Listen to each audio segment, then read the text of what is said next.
It's a privilege for me to be standing in front of you today. I'm honored to have been invited for the second time after our beautiful Congress in Jaipur. Thank you for that quick introduction, so I won't be giving one on myself. But before beginning, I must say that I'm not speaking on behalf of Amazon, and that everything I share today, during the talk and outside of the talk, is my opinion, the statistics, the information, all of that, so no quoting of the company. 2 years ago, we were all gathered in the beautiful city of Jaipur for an educational and highly engaging Congress. While I was there, I was surprised to hear that less than 25–30% of the people I had spoken to were operating online businesses. And so, a bit last minute, I decided to change the topic of my speech last time and talk about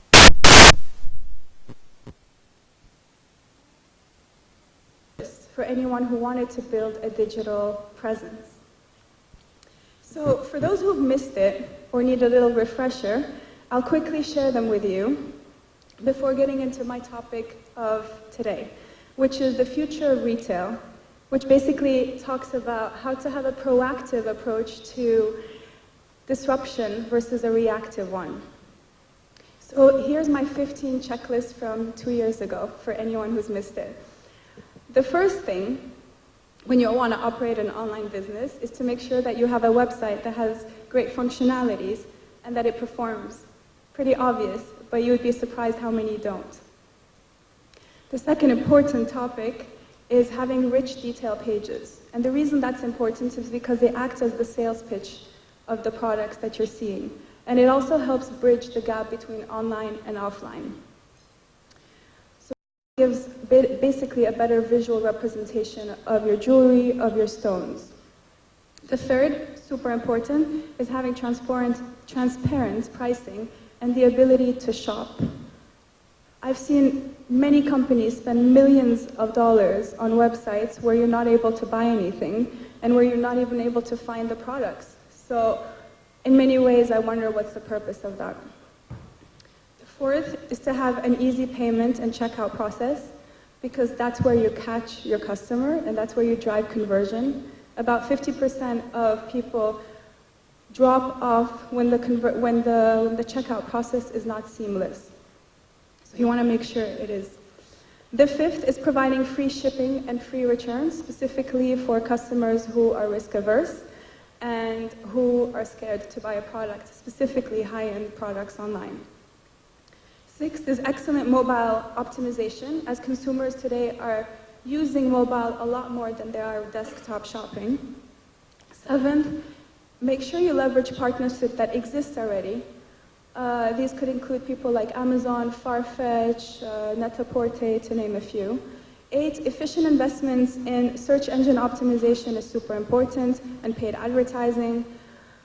9, good monitoring of your investments. You want to make sure that you understand how your campaign is performing and that you're tracking it to better improve.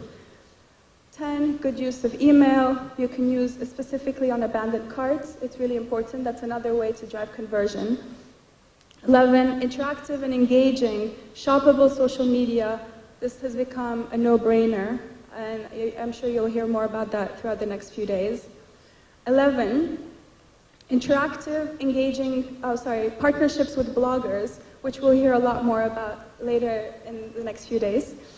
You want to make sure you have great user-generated content as well, because that's a way for people to tell a story about you and about your brand, which is very relevant in this specific industry.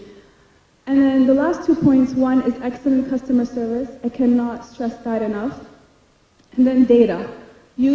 Collect lots of it, make sure you're using it, and make sure you're leveraging, you're understanding who is shopping, what are they buying, what are they not buying, why are they not buying it, and then you can use that data to make more informed decisions about your business.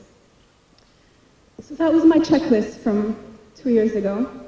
After the Jaipur ICA conference was over, I was so pleased to be contacted by many of you to say that you did create websites and that you did create Instagram accounts and that you did shift a lot of your business to online. And so, well done to all of you who have. I actually would like to do a quick show of hands in the room to understand who is operating an online business, which means having your own website, working with a third party, or even your own social media to sell and to attract new customers. Please put your hand up if you are. Okay, I can't do the full math, but it looks like we're still around 30-ish%. I'm a little bit surprised because that was kind of the same number I looked at a couple of years ago. I'd be keen to hear from those who have and what you're doing to be successful. And those of you who are not, I would love to hear from you as well. I would love to understand why we're still playing catch up on digital. And then we can talk about ways in which we can help you bridge the gap of whatever the blockers are. Jewelry online sales have been hovering around 6 to 7% in the last few years, but they're expected to double to 20% by 2020, which it may seem small, but that share is largely driven by millennials, who are the true, real, new consumers of today, and obviously of tomorrow. So, sorry. Now that we have a basic checklist covered, I would like to talk about a more exciting topic, which is the topic of today. What are the big trends I'm seeing in retail today? The 5 trends I'll be talking about are 1, omni-channel management. The second is a general shift from investing in things to investing in experiences. The third is personalization. The fourth is secondhand and rental gaining popularity. And then lastly, sustainability being very key. So first topic is multi-channel management. I know I spent a lot of my time here talking about building online businesses and that being the future.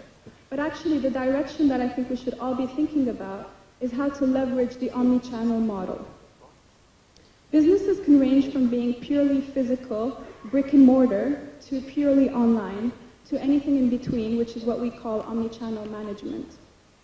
The beauty of having multiple touch points with consumers is that it allows you to potentially touch and feel a product offline and buy it online, or to explore, find products online and then buy them offline. Breaking the silos between these channels is very important to allow for a seamless experience for customers. You're probably wondering, how can one remain active and relevant in all these places at the same time? The secret is 1, remain streamlined and integrated across all your channels, meaning your brick and mortar, your social media, your partnership marketplaces, and your own website should have a common DNA.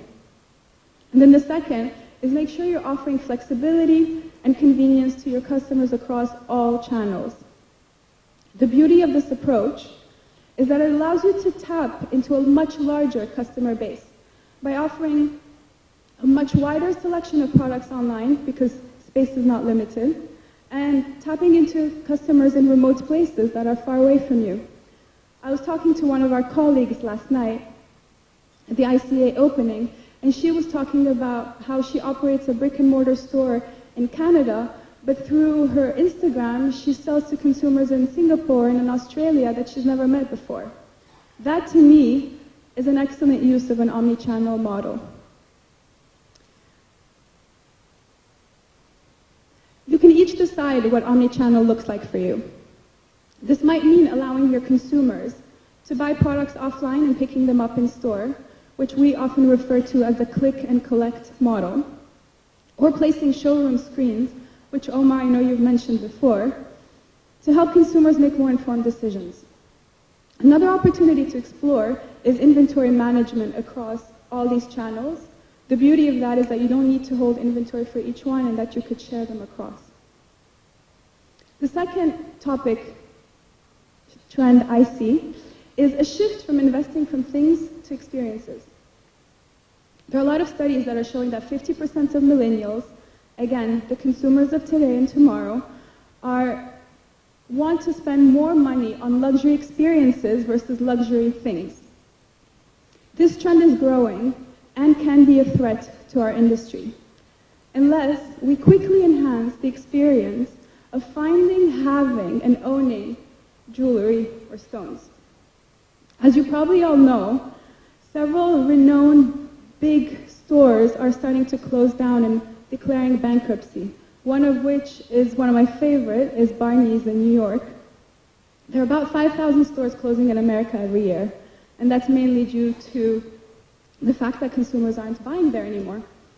So in order to survive and continue to attract customers, it's important to keep adding layers and experiences to the traditional retail models to make shopping experiences more memorable. By this, I don't mean changing the look of your stores. Combining traditional retail elements with mobile applications and activities that are directly or indirectly linked to making purchases is where we're going with this. The emergence of virtual reality, augmented reality, and improved mobile technologies will continue to push us in this direction. This is often referred to in our world as digitally powered physical retail innovation. Third theme is personalization. Another way to bridge the gap between experience and physical is customization. There's a growing demand for consumers to own and to experience things that are unique to them, as it allows them to tell a personal story, which we all know is very important in this day and age. Millennials are excited about the opportunity to say that they designed something themselves, or they customize their own product. It makes it unique to them. So allowing someone to change the design, the stone, the gold, the color of whatever it is that you're selling, might make your product more attractive. This trend, along with the desire to receive products quickly and directly to people's doors, has resulted in the emergence of new ways of shopping. In London, there's a new startup called Thread Styling, and what they do is they shop with consumers via their mobile. So they recommend customized products to people on WhatsApp, and it's generating more and more sales. Subscription e-commerce is also gaining popularity. And well, it's not really a startup anymore because its valuation is $1 billion. Stitch Fix.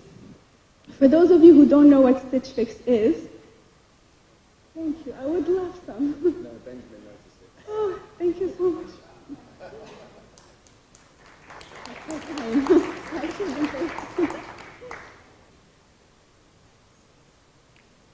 Thank you.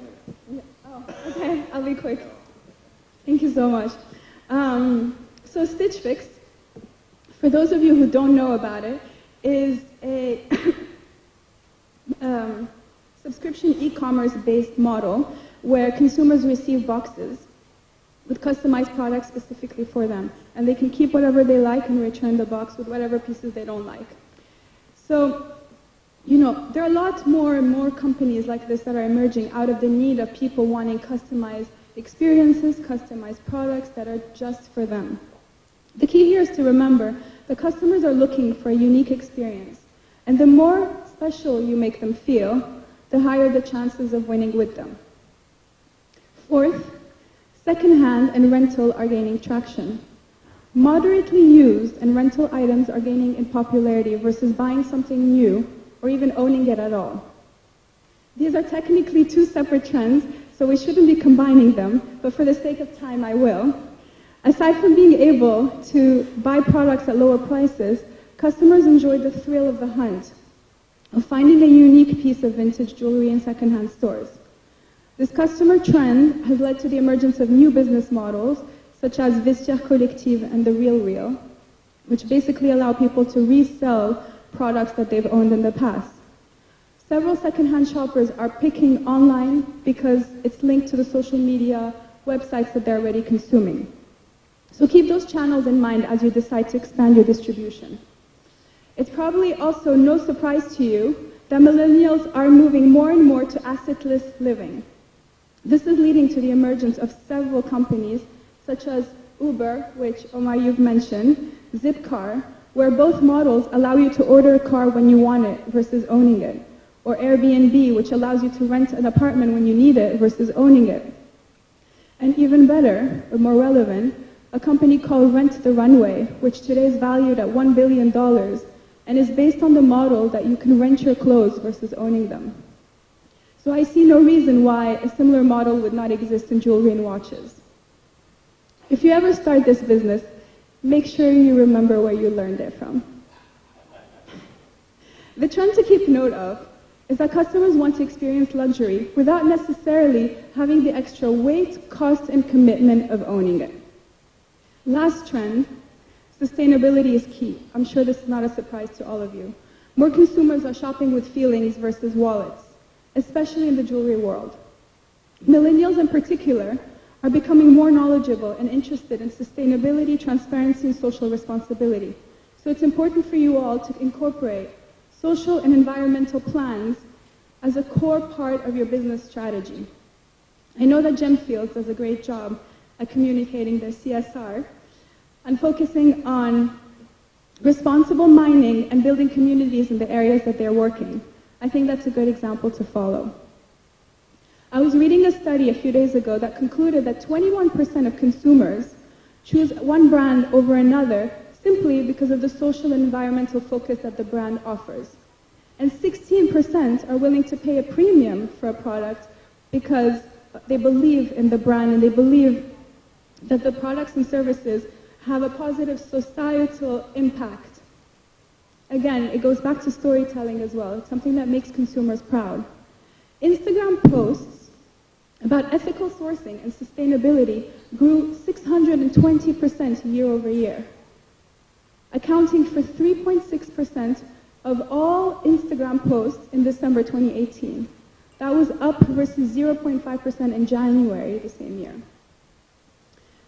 So needless to say, it's important for all of us here today to have and share brand stories about the positive impact we are having on communities around the world. This can be related to protection. 1 minute. I'm almost done. Okay, I'll wrap that up. The message I want to leave you with is the ability to react quickly to the new world and to adapt to how millennials are shopping is crucial. So many of us are stuck in old ways of doing things and are losing ground. So getting faster, getting more transparent, more personal while maintaining your brand DNA and building your unique value proposition is key to winning consumers' hearts. So make sure you're continuously thinking about ways to disrupt yourself and find ways to be unique and relevant in today's consumer world. Find an angle that works for you. I'm passionate about jewelry and tech, so please come and find me afterwards if you want to talk about any of these things. Thank you for your consideration. I'm sorry it took long.